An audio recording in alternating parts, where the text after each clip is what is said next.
Hello everyone, welcome to my channel. I hope everyone is having a wonderful day before starting the video. As a new league, Project B is searching for credibility, and signing Caitlin Clark can single-handedly propel it to new heights, making a serious threat to the WNBA. However, Sophie Cunningham had already revealed that Clark's answer was a firm no now, though we have received a clear answer from Clark herself. I plan to play in the WNBA. Clark said flatly after being asked about Project B. Project B is different from Unrivaled. It's 5-on-5 and offering much more money. Millions in stakes in the competition, if reports are to be believed. For Caitlin Clark, that is a positive sign for women's basketball, but not something she is interested in yet. I think more than anything, it showcases what people think of women's basketball. All these different opportunities, all these different leagues, the platform that they want to give women's basketball, where they think women's basketball is going to continue to grow. Clark further said, I think that's probably the thing that pops into my mind is just that of like people are really believing and putting their money where their mouth is. And that hasn't always been the case for women's basketball, no matter how great it's been over the course of the last 25 to 30 years. And so I think for myself, like that's probably what I'm most proud of. There is an argument that the world waited for the spark in women's basketball before heavily investing in its growth. Despite girls' college basketball beginning in the 70s, the WNBA was only established in 1996. Attendance and revenue struggled over the years, and the change only arrived with Clark's draft class in 2024. Popularity exploded. Players now receive more brand deals and will get higher salaries from the next CBA, and thus, Clark also emphasized that the CBA battle is the most crucial juncture for the sport.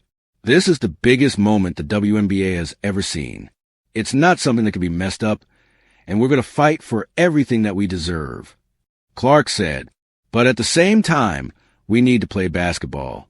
That's what our fans crave, and that's what all you crave as well, because you want the product on the floor, and at the end of the day, that's how you make the money. The Players Union forwarded the most recent offer from the WNBA. The WNBA reportedly offered a proposal with a significant pay increase, a base max contract above $1 million, an average salary above $500,000, and a minimum salary above $225,000, and a form of revenue sharing. However, the league also suggested a possible mid-March starting date for training camp and eliminating housing subsidies for the players. That was a deal breaker for the players. Now, both parties have less than a month to sort out. It's business. It's a negotiation. There has to be compromise on both sides. It's starting to get down to the wire a little bit. Obviously, I want to help in any way I can, Clark explained. There are different things that we can say we deserve that and aren't going to compromise that, and other things that we can probably compromise on. Like I said, this is the biggest moment in the history of the WNBA, and I don't want that to be forgotten. Clark's comments make it clear that players will need to accept some ground realities of the WNBA and accept some of their demands in this negotiation to come to a timely conclusion. No one wants the 2026 season to be delayed or worse, canceled, but it means even more for Caitlin Clark, who is coming back from an injury-prone season. Caitlin Clark wastes no time making noise at Team USA camp. Caitlin Clark spent the majority of the 2025 WNBA season on the bench. She suffered repeated soft tissue injuries and ended up playing only 13 games for the Indiana Fever.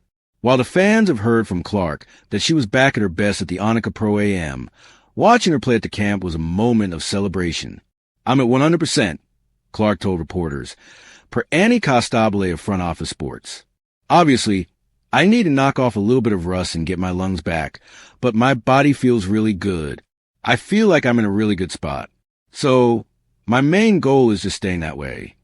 She did not look rusty in the few highlights we saw on social media.